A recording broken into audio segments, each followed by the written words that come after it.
एक सुंदर से शहर में एक सीमा नाम की औरत अपने पति मनोज के साथ रहती थी। उन लोगों का घर उस गांव में सबसे खूबसूरत था और एक दिन सीमा को बाहर का मौसम देखकर उसे कहीं जाने का मन करता है और वह अपने पति से कहती है, मनोज चलो ना, हम लोग कहीं बाहर चलते हैं, कितना अच्छा मौसम है। अच्छा ठीक है सीमा, चलो हम यहीं पास के गांव में से घूम कर आते हैं। वह दोनों एक साथ मिलकर नजदीक के गांव में चले जाते हैं। वहां जाकर वह लोग ताजी हवा में घूमने लगते हैं। घूमते घूमते उन लोगों को काफी समय हो जाता है और बादल भी काफी काले हो जाते हैं। सीमा चलो हम लोग अपने घर चलते हैं क्योंकि बारिश भी अभी आने वाली है। अरे कितना अच्छा लग रहा है, आप घर जाने की बात कर रहे हो। मुझे नहीं जाना घर, मुझे और घूमना है। सीमा इतना ही बात बोली थी, तभी अचानक बारिश जोर जोर से शुरू हो जाती है। सीमा मैंने तुमसे पहले ही कहा था चलो अब हम लोग घर चलते हैं, लेकिन तुम मेरी बात मानो तो। हाँ जी, आप सही कह रहे थे, अब हमें जल्दी से घर चलना चाहिए। फिर वह दोनों पति पत्नी बारिश में भीगते हुए घर जाने लगते हैं। तभी उन्हें रास्ते में एक छाता दिखाई देता है। मनोज वह देखो कितना प्यारा छाता है, लग रहा है कोई छोड़कर चला गया है। तुम जल्दी जाओ और उस छाते को उठा लाओ, हम लोग उसे लेकर अपने घर चलेंगे। नहीं नहीं सीमा, हम लोग गिरी हुई चीजों को कभी नहीं उठाते। मनोज तुम क्या चिंता कर रहे हो, छाता ही तो है। इस बारिश में हम लोग छाता अगर उठा लेंगे तो हम लोग शायद इस बारिश में नहीं भीग पाएंगे।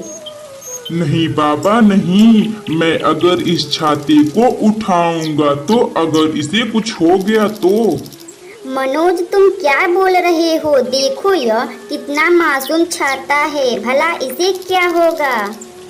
और फिर मनोज अपनी पत्नी सीमा की बात मानकर उस छाता को उठा लेता है। छाता उठाते ही मनोज को कुछ अलग सा महसूस होने लगता है, मगर मनोज ध्यान नहीं देता। फिर वह दोनों पति पत्नी उस छाते को अपने सिर पर तानकर अपने घर आने लगते हैं। आने के बाद फिर उस छाते को एक जमीन पर रख देते हैं। हे भगवान, आज इस छाते ने हमें बारिश में से भीगते हुए बचा लिया, वरना आज हम लोग भीग ही जाते। हाँ सीमा तुमने सही कहा, अगर यह छाता नहीं रहता तो आज हम लोग सच में भीग जाते। सीमा जरा मेरे लिए चाय और पकौड़े बना दो, मुझे इस बारिश में पकौड़े और चाय खाने का मन कर रहा है। हाँ क्यों ना जी, अभी मैं बना दूंगी, आप बस आराम कीजिए। और इतना बात कहकर सीमा चाय और पकौड़े बनाने चली जाती है। जब वह किचन में जा रही होती है तो तभी उसे उस छाते में से कुछ आवाज सुनाई देती है। सीमा मेरे पास आओ सीमा। सीमा उस बातों पर ध्यान नहीं देती है। फिर वह आगे बढ़ जाती है। जैसे वह अपने किचन में जाती है वैसे फिर वह आवाज उसे सुनाई देने लगती है। अरे ओ सीमा, तुम कहाँ जा रही हो, तुम मेरे पास आओ सीमा।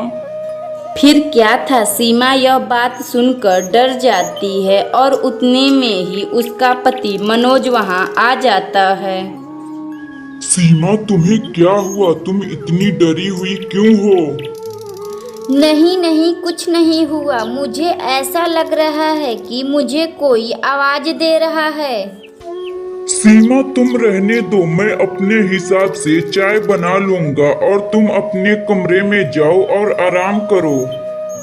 सीमा अपने पति मनोज का बात मानकर वह अपने कमरे में वहां से चली जाती है और तभी वह देखती है कि उस छाते में से एक चुड़ैल बाहर निकलती है।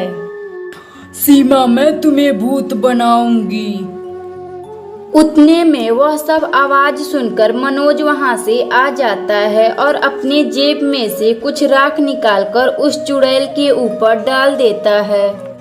राख डालते ही वह चुड़ैल जलकर भस्म हो जाती है।